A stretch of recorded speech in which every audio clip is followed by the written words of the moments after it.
G'oliblarni taqdirlash marosimiga xush kelibsizlar.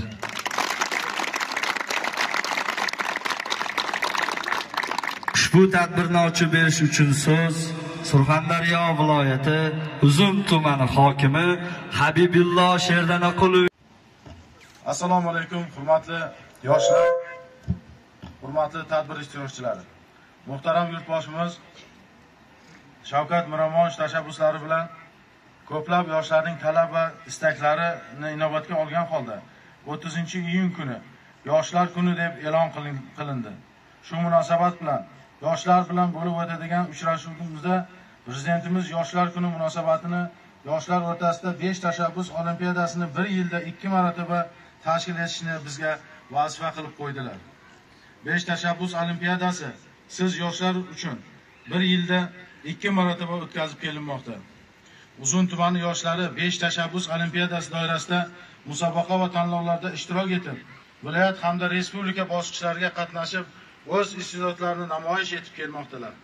Jumladan, Balandiyon hamda Oqostona mahallalaridan stol tennisi sport musobaqasi bo'yicha respublika bosqichida 3 nafar yoshlarimiz qatnashib, faxrli o'rinlarni egallab, tumanimizning sha'nini munosib himoya qildilar.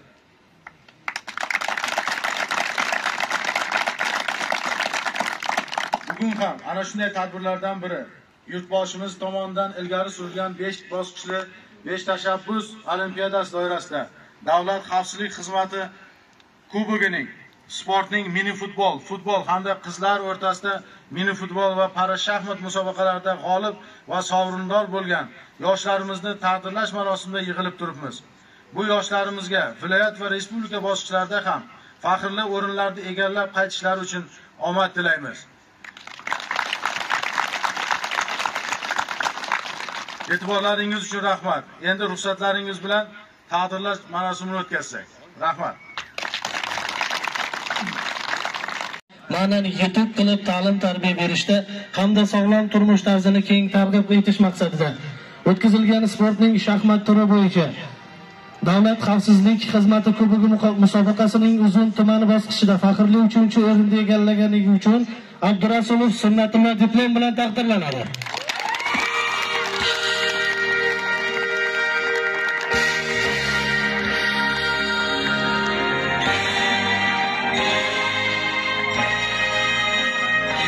Xuddi shunday faxrli 2-o'rinni egallaganligi uchun Ergashev Chori taqdirlanadi.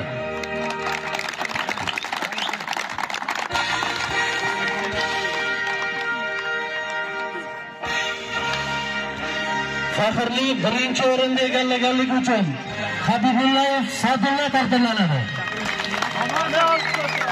Diplom hamda qimmatbaho sovg'alar sportchilarimizga omad tilaymiz.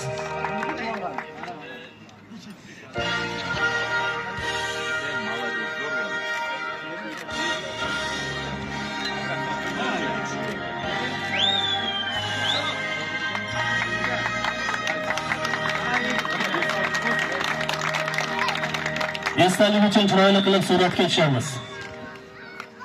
Qani? Chiroyli turib olamiz. Qaraylik. Faxrli 3-o'rinni egallaganligi uchun mini futbol qizlar o'rtasida O'zbekiston mahallasi jamoasi diplom hamda qimmatbaho sovg'alar bilan taqdirlanadi.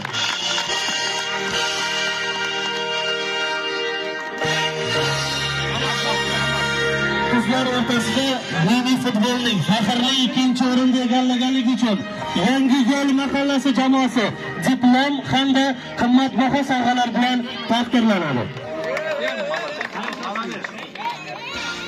Olqishlarni jo'shqinroq qilaman egallaganligi uchun mini futbol qizlar o'rtasida Yangiyo'l jamoasi diplom hamda qimmatbaho sovg'alar bilan mukofotlanadi. Marhamat.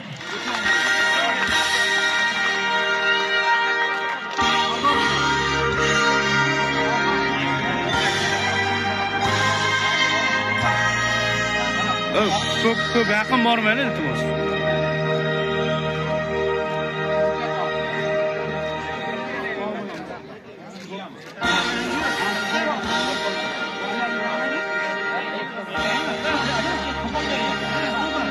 G'ildiroz qarsaklaringiz sadosida sportchilarimizni olqishlaymiz.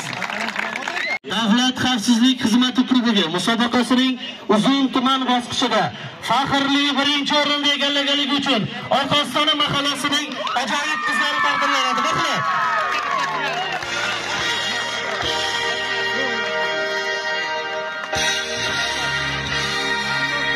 Yosh umidli sportchilarimizni g'ildiroz qarsaklar bilan qo'llab-quvvatlaymiz.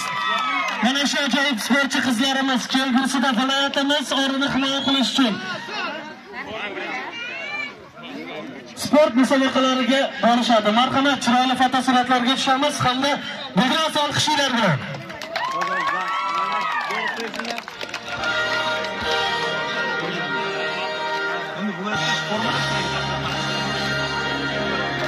Viloyat bosqichida ham sportchilarimizga omad tilab qolamiz. Xavfsizlik xizmati klubining musobaqasining uzun tuman bosqichida faxrli 3-o'rinni egallaganligi uchun Malandiyan mahallasi diplom hamda qimmatbaho sovg'alar bilan taqdirlanadi.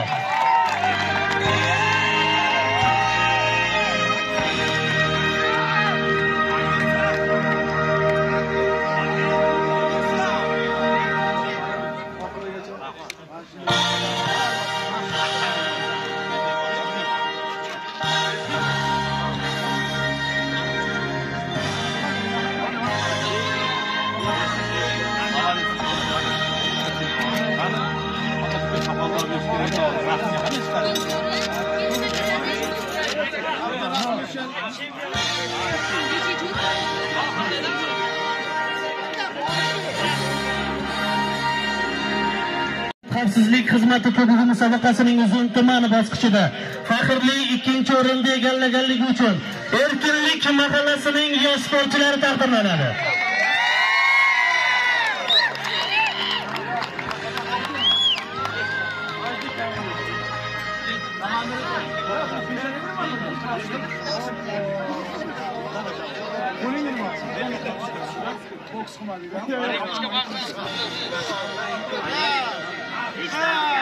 G'ildiroz olqishlar sadosi ostida sportchilarimizni mana shunday ajoyib diplom hamda medallar bilan, qimmatbaho sovg'alar bilan muborakbod etamiz. G'ildiroz qarsaklar bilan.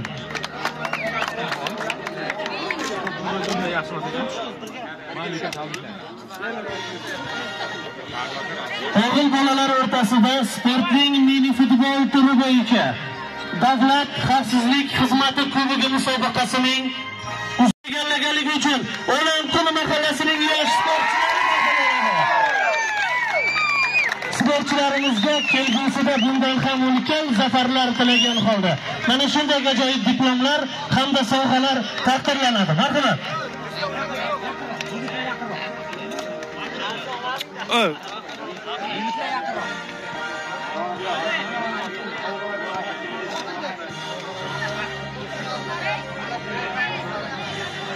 Sportchilarimizni g'ildiroz qarsaklar bilan qo'llab-quvvatlaymiz.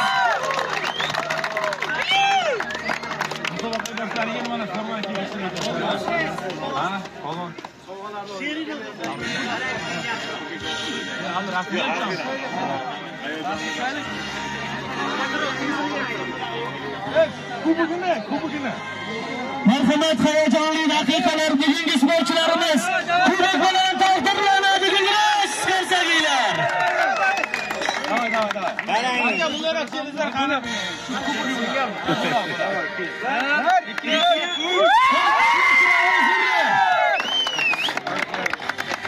O'rinni egallaganligi uchun Dehqon mahallasining ajoyib jamoasi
musobaqasining Uzun tumani bosqichida almashtirsin. faxrli ikkinchi o'rinni egallaganligi uchun Erkinlik jamoasi ajoyib sportchilari taqdirlanadi.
Davlat xavfsizlik xizmati klubi musobaqasining Uzun tumani bosqichida faxrli birinchi o'rinni egallaganligi uchun Surxon mahallasining yosh sportchilari taqdirlanadi. Sportchilarimizga omad tilab qolamiz.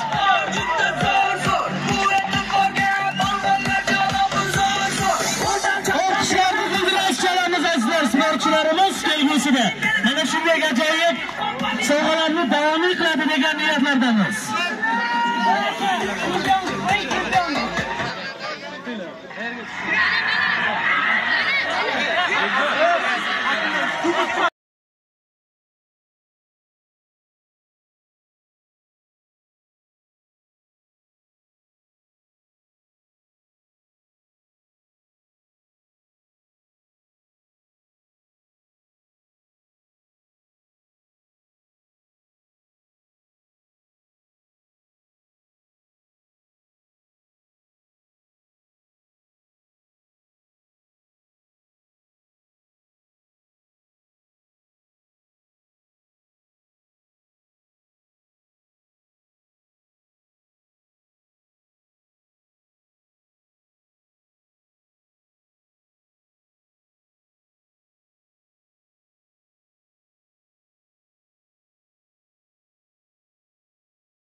Shunday marta bo'ylab ulug' bo'lishini tilagan holda